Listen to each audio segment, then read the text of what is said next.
Hey guys, in today's video we'll be talking about NINETALES, one of the best lane bullies in the game. Has fallen a bit out of the meta due to a lot of unstoppable effects being in the meta, but still can be very oppressive in lane, and I'm just going to go through gameplay and show what you can do with NINETALES. And before I start the video, please guys subscribe to my channel. I've noticed that half of you are not even subscribed, so I would really appreciate if you guys would leave a sub.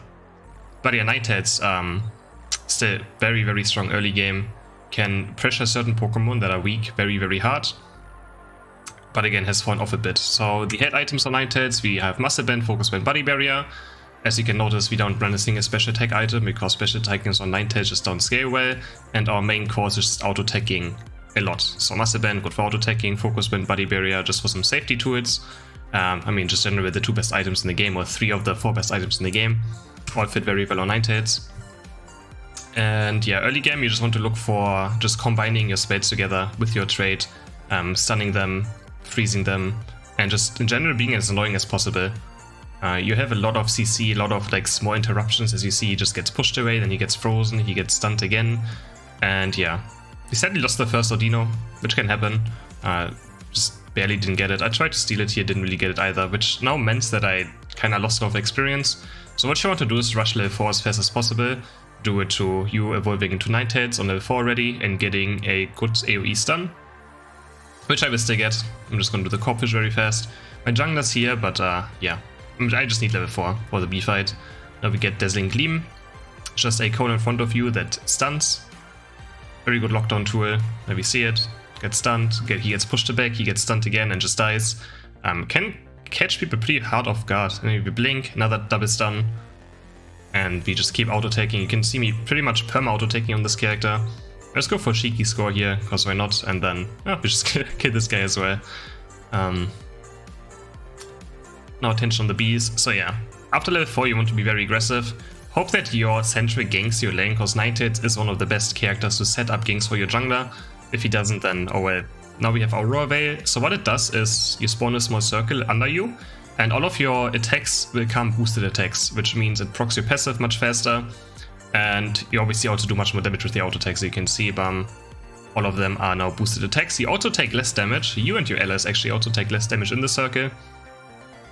And yeah, now since we have an insane lead, we just look for their side of the map and be very aggressive. I think even if we get ganked at this point, we might even be able to turn it around since we have such a huge level lead. Just to taking our Audino safely. Because, I mean, why would you not?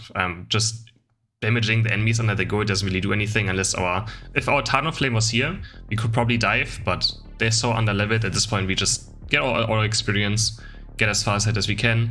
DBs are spawning at 720 again, so we try to prepare for that. I'm just looking a bit for some vision. And yeah, as soon as you get Aurora Veil, you're just going to be very aggressive. You're just going to be permanently in their face, auto-attack, auto-attack, auto-attack.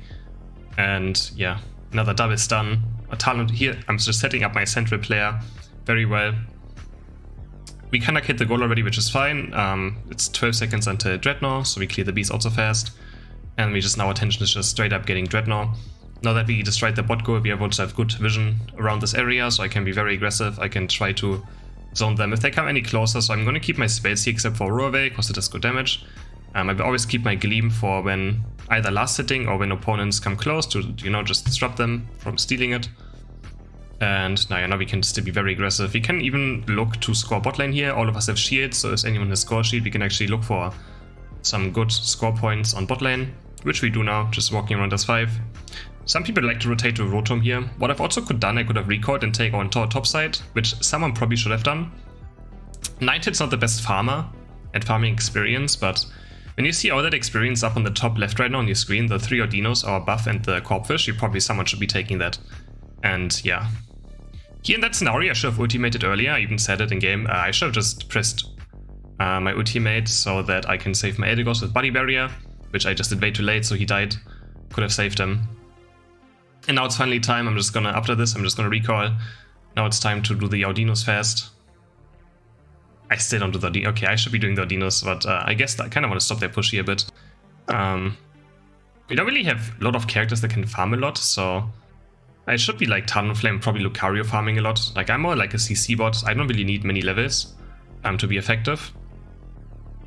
And again, we just stay in Aurora Veil, and pretty much no one can believe on Yvonne as much. You just don't really take much damage in it. and just keep auto-taking. This is why we play Muscle Bend, since you pretty much auto-take non-stop. This guy just charges into the Go-Getter, okay.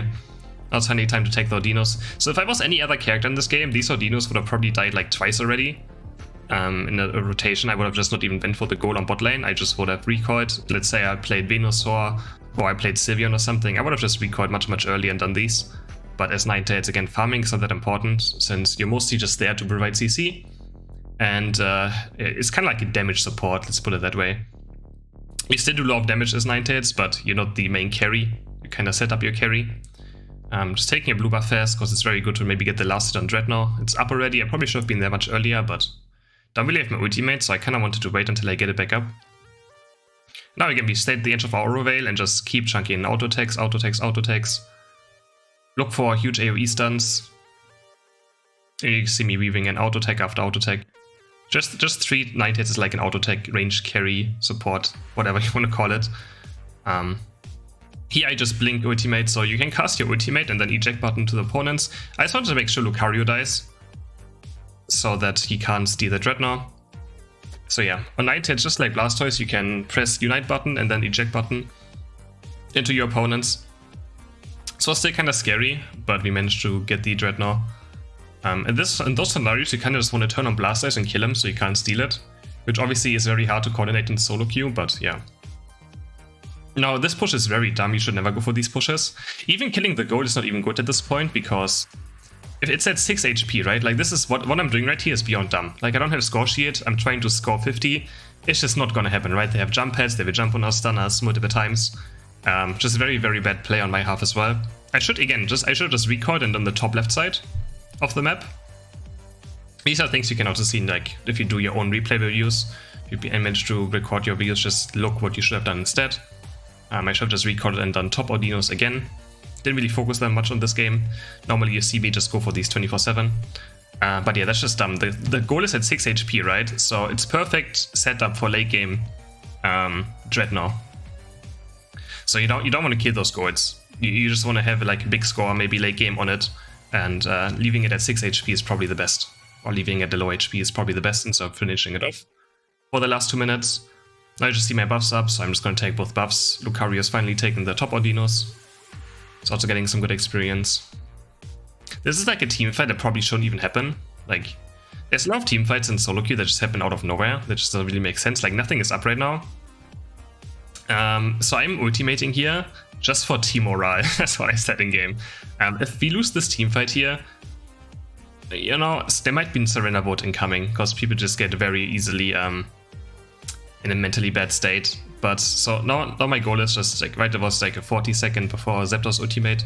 So my goal now is just to get it up as fast as possible. And you will see that using the ultimate there was a mistake, 100%. I should have not. I should have just died. It really doesn't matter. Even just for like team morale, I should have just not used my Unite move, which is way too important for Zapdos. I will just never get it back up. And you can see it will be a problem in the end. So just don't do it. Just keep your Unite move for Zapdos in any form of like shape or form. Here we barely don't get the Dreadnought. Was really close. I probably could have just finished it off, but I was kind of like, I don't have eject button, I don't have Unite move up. If I die now, it's very bad.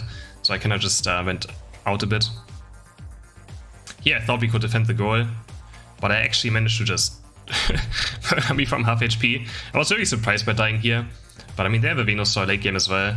Very hard to play against. The Mamoswine actually did a lot of damage to me. And now it's this scenario where like, oh no, 3 of us are dead, they can do Zapdos, which they will probably do. So they're turning their attention on Zapdos now.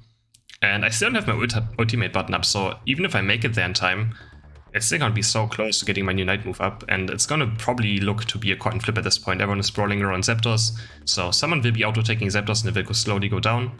As you can see, the opponents are doing it right now. And imagine, like, see, I'm 1% away from my ultimate. I could have blinked in, and now I do it. Again, they can Unite move into blink. I could have been the one that seeds the Zapdos if I just didn't use my Unite move earlier. I probably also just wouldn't have died on bot lane if I had my Unite move. So we got lucked out. We got the last hit somehow with Eldegoss. I think this is also like a good example. I want to show you guys that obviously I do a lot of mistakes as well, and I just want to explain what I should have done instead. So watching your own replays always helps a lot, or just realizing, oh, this was just dumb. I should have never done this. And yeah, so biggest mistakes I did this game. Pushing the second tier goal, just not good. Like, I had such good early game, which probably just made me a bit too cocky. You should never just be like, oh my god, I destroyed them so hard I can do whatever I want. If you actually die while having a level lead, the enemies get so much comeback experience. It's just not worth it. I just play it safe, go for farm, be high level for late game, and just slowly play your advantage out without like risking too much. It's just not needed. And yeah, in the end, we still win, but could have been easily a loss because we used our Unite move before Zapdos, and yeah, pushing a second tier goal was also not the smartest. Besides that, I think it was a pretty good game. We won early game very hard. I set up a lot of kills and had some good Unite moves still. Yeah. So NINETALES fell a bit out of the meta, but I think it can be still a very, very strong lane bully. It's just, I think late game is very hard to play as NINETALES. Let's look at the damage. We actually, I said it's like kind of damage support, but yeah, still 99,000 damage, more than anyone else, even more than the enemy Venusaur. So hope you guys enjoyed this video, and I will see you in the next one. Bye!